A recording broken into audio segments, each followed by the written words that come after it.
Greetings metal community and welcome back to my channel. Yeah, back with a different video this time. It is kind of a top 20 list. Last time I was on a stream with Heavy Metallurgy.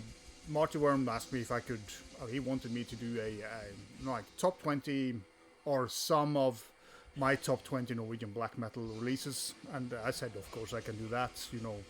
There's plenty to choose from, and it turned out to be way too much, so I have limited this first video to the 90s. It was a massive decade for, especially the first half of the decade was massive when it came to excellent releases.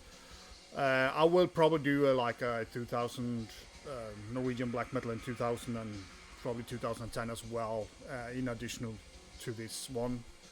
So yeah, I hope you enjoy it. There is one rule here: there's only one album per band, because there was too many releases that I didn't want to kind of push out just because some of their second, third albums were better than some bands' best album, even though I think they're all killer. So yeah, cheers for that. So yeah, let's just go into it. I haven't kind of ranked them like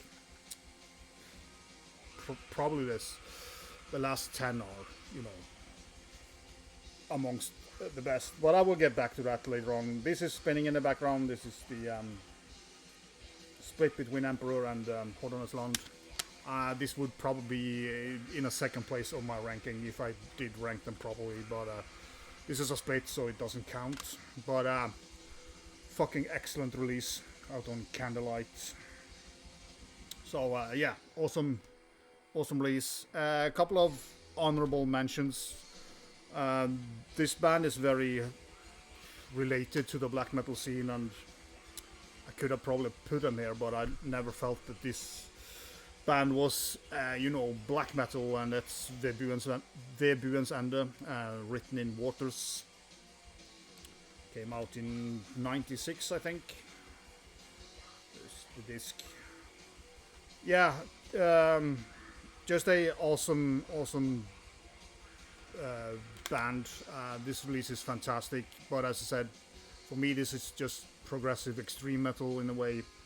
There are some blackened vocals and of course some blackened riffs because these guys came from that scene, but yeah, just a absolutely fantastic album and one of my absolute favorite Norwegian releases, regardless of what we're talking about.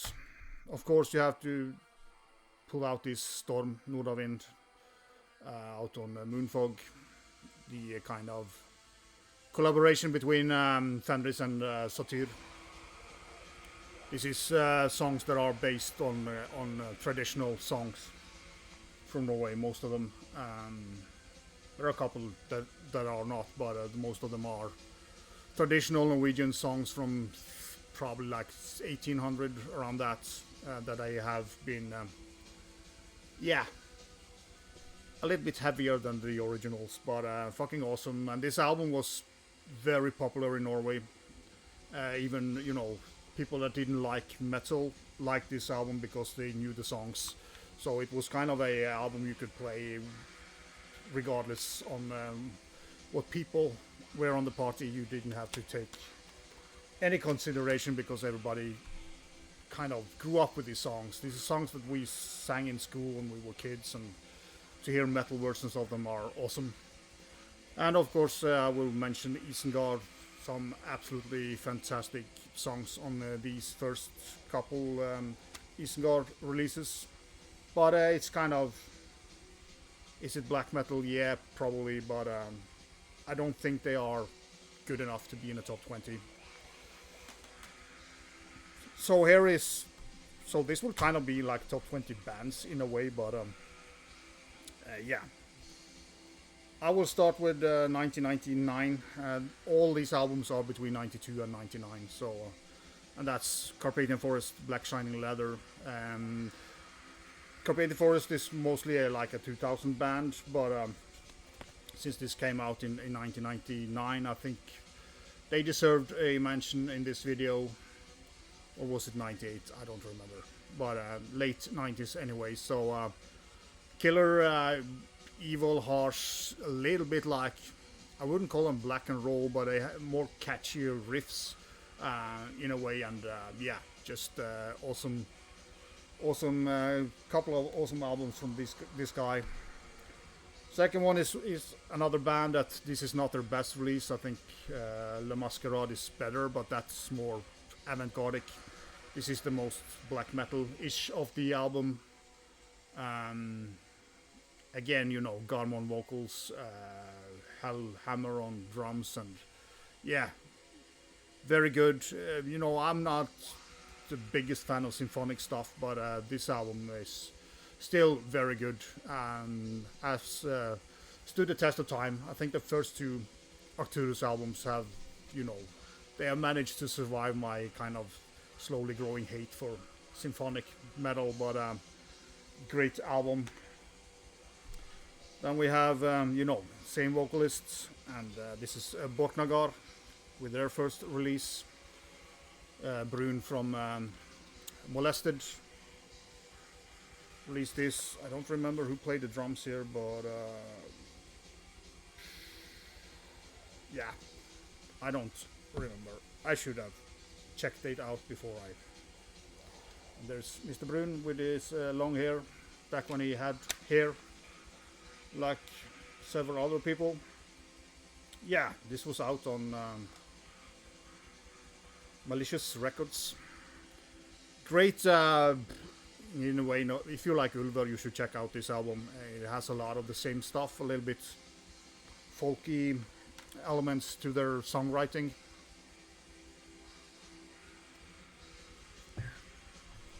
Then we're going to Toulouse. This is their first album, I think, Pure Black Energy, 1996. I think they had 3 albums in the 90s. You could say that both Mysterion and what's the name of the... Yeah, Evil 1999 have some better songs on them, but overall I think this album is the strongest one. But like the 2 other albums have some absolutely banger tracks. But yeah, it's kind of cold and evil, and goes from mid tempo to pretty fast and aggressive. All the lyrics are in Norwegian, and they are written by the wife of Blodstrup. I think that's the guy in the middle. She has done all the lyrics for Toulouse and Cold, and she writes really great lyrics. So it's kind of shame that you can't translate poems to another different language, because it won't be the same. Then we're going to the band that was closest to me when I was yeah, this is kind of just came an hour's drive from my place, and that's Vindir. Came from Sogndal. This is their second or his second album, On Tour, out on Had Not Found. Really unique sounding band, especially the first band. It wasn't banned in the first 2 albums, but yeah, a lot of different inputs on how we created this music, and it is very unique sounding, the first 2 albums especially, and killer stuff. This is my favorite album by them, or him. They turn into a band later on, but yeah, awesome release. Then we're going to more of the absolute big names, I would say still, and that's Tåke. This is Not the Steed. The first album came out in 1999, I think it was. But again, you know, he started out the band a little bit earlier, so I think it was, you know, fitted well in here. Again, you know, most of his releases are later on, you know, in 2000s, but yeah. Wounded Voice Records or whatever. But yeah, my favorite album by Tåke. This is just grim and cool. Really cool riffs on here. And all these bands are very different from each other, so it's kind of cool to have a small scene, but still everybody have their different take on how they played black metal, and I hear a lot of talk in newer Norwegian black metal. So they have been, or Ørjan has been a big influence, I think, on a lot of bands. Yeah, one of Marty's favorites had to be on this list. Hades. Again, Shelby had to change the name to Hades Almighty, or had to. I don't know how a band can claim the right for a name that is in a dictionary. That's for all. Everybody can call them themselves. Full Moon Productions. When this came out, I don't remember, but it doesn't matter. Really, really good. Recorded in 1994, of course. A lot of these as well as recorded in Grieghallen, of course. Most bands went there in the beginning, so original. All these CDs are original because I bought them back in the days when they came out. So cool stuff. If you kind of, this is kind of a black metal version of Arcturus, Aeternus, I mean. So if you listen to the kind of the way they play the riffs, it's quite similar to what Aeternus did on their first album, but this is the black metal version of it. Really, really good album. I mean, of course, I don't need to say that about everybody because this is a top 20 list. So yeah, this is another weird sounding band, and this is In the Woods. A Heart for the Ages. Again, very weird, totally different songwriting on this one. Out on Misanthropy Records. Have some clean vocals or cleanish vocals and more atmospheric, I would say, than most bands around this time in Norway. Again, this is 1994. 1994 was a big year for Norwegian black metal, and In the Woods, another unique sounding album. Haven't been replicated, or even they change a lot till their second album. But awesome stuff. If you haven't heard In the Woods, go and do so. My throat is a little bit not good, but sorry about.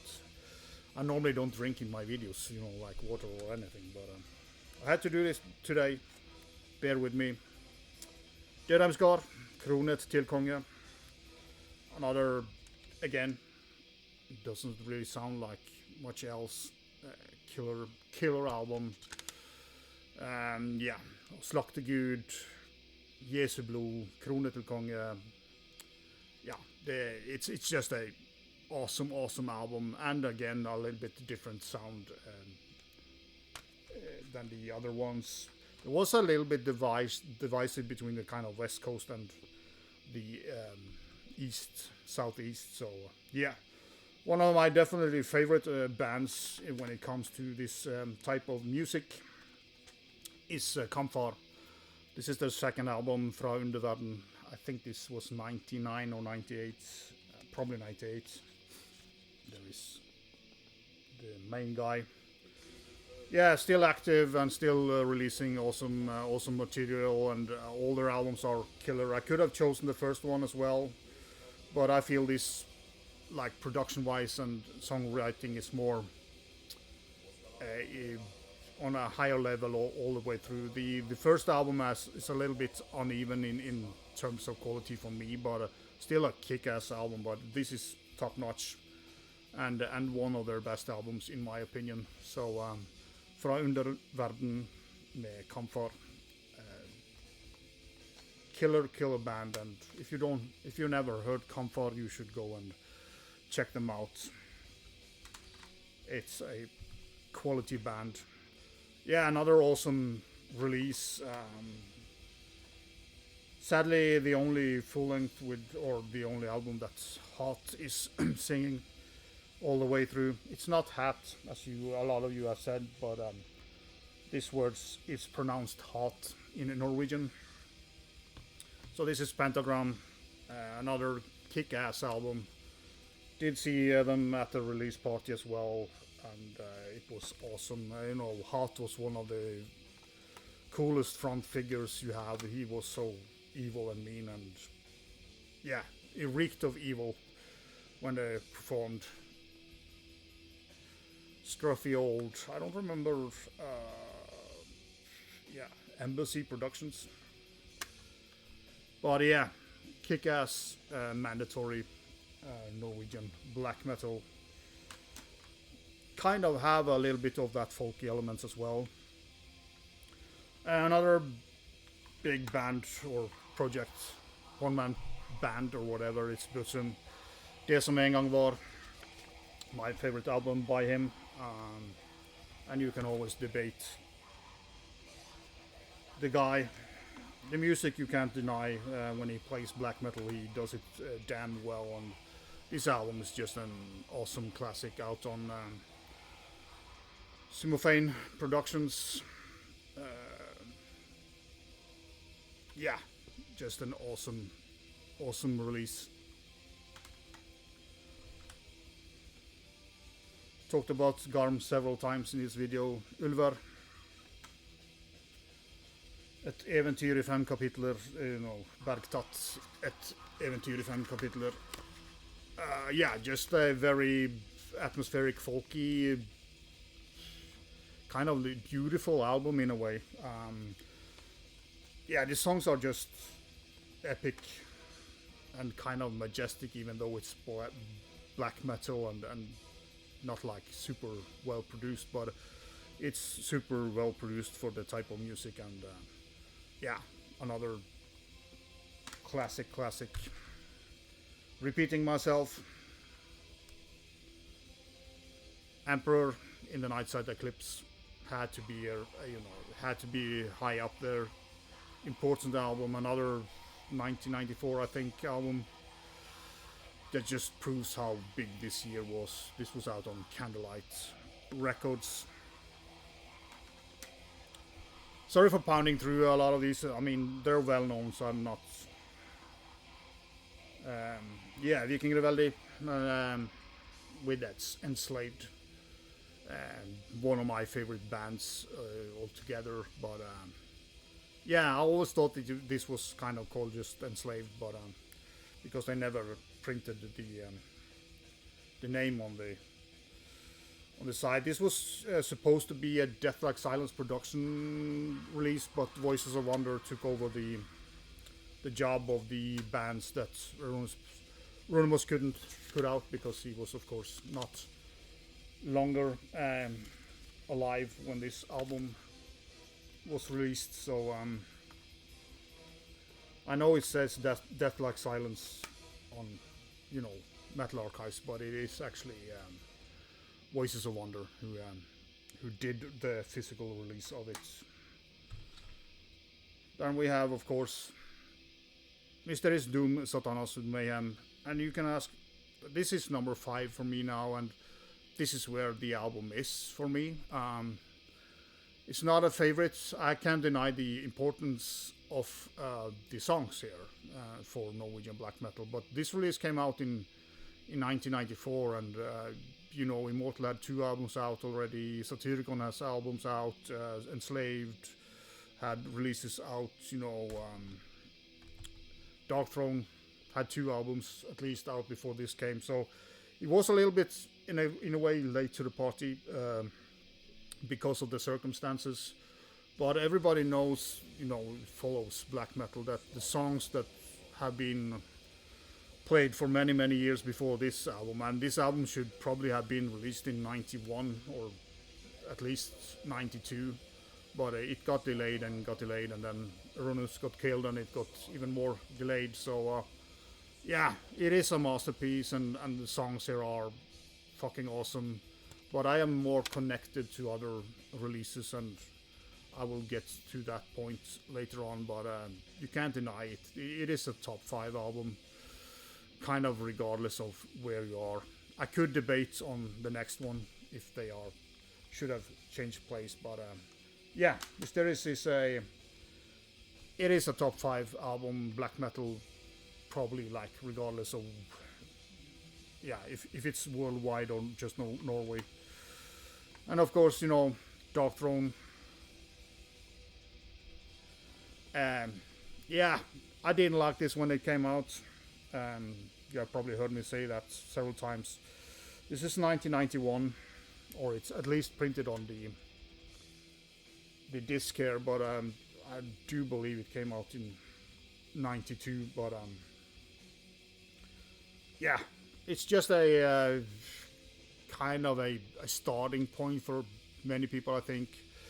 We were used to Dark Throne being a death metal band, and then they came out with this shit, and I taped it from a radio pro show, and I listened to it and didn't like it. And a couple of months later, a very good friend of mine, he told you have to listen to it more because it is quite good. And so I did. I listened to him and revisited the song a couple of times, and then just clicked with me. And this album is very important for me as my black metal journey. So it will always be very high for me. And In the Shadow of the Horns is, probably one of the best songs in black metal. You could say, oh, it's death metal riffs, but it's black metal. So we're coming to my number 3, and this is probably my number 3. This is Immortal. Diabolical Full Moon Mysticism. Just a absolutely banger album.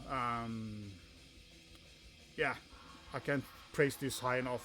I loved it since I got it back in the days and played it over and over again. And this is an album that are just as good now as it was back in the days. So yeah, Call of the Winter Moon, another you have to have on your playlist if you're gonna do a and this is a band that could have had at least 2 or 3 albums on the list if we were kind of picking the best albums like overall. But the first Immortal is my favorite. Same with the next band. This band also could have had several releases. Enslaved could have had several releases in this. But Satyricon, Dark Medieval Times. This it's just a masterpiece. Pretty worn out booklet, but this CD has been played a lot. This is the first Moonfog release. And it's just the ice cold guitars, the kind of background synths that are just filling the whole soundscape. The use of acoustic guitars there are awesome. Also the flute parts are very cool. Great drumming, of course, by Frost, and it's just a masterpiece in Norwegian black metal. And I'm not saying that you're wrong if you think Shadow Throne is better or Nemesis Divina. I won't argue that because they are all pretty much masterpieces, but I always pull out this one before those two because this is for me the absolutely best by Satyricon. And if you want to learn how to do intros and kind of segment them into a song, this is a example to follow with the kind of intro they have on the first song. But my favorite black metal release, it's a little bit later, 96, I think, out on Avantgarde Music, and that's Christ. For Kunsten må vi evig vike. I just fucking love this album. When it came out, I was blown away. Way heavier guitar sound than a lot of the other stuff that was around this time. 1995 it was recorded, so I don't know if it was released 95 or 96. It doesn't really matter because metal is timeless. But I just fucking love it. Every song is great. It's aggressive, the vocalists sounds very tired of everything, hateful, angry, and just a masterclass of Norwegian black metal, in my opinion. So yeah, I put this over Mysteries Doom, Satanas, and all the other bands, and this is my favorite, and I stand for it. I have done it for many years, so you can hate me if you want. You won't. But yeah, so that was a list for the 90s. As I said, there was several bands that would have had more releases if I should have gone with the best albums overall, but I thought it was a nice way to showcase a lot of bands as well, because hope you like this. If you it would be cool if you kind of gave me your list or responded with a video or whatever. Just put in the comments, what's your favorite, top 5 Norwegian black metal releases. Maybe I can do a video if there's a lot of responses and we can talk about them, or I can give my opinion on them. So next will be a collection update. It's my collection update number 200, and as I think I said in my previous one, I will try to do a live stream on that one, so it will probably be a lot of stuff to show, and I will give you a heads up when that happens. I'm going to Oslo this weekend to see Djevel, or the tribute to Djevel, and that will be nice. A lot of friends are going there as well, so see you down there if you're going. And as always, thanks for watching, commenting, and subscribing and all that good stuff. Until next time, be sure.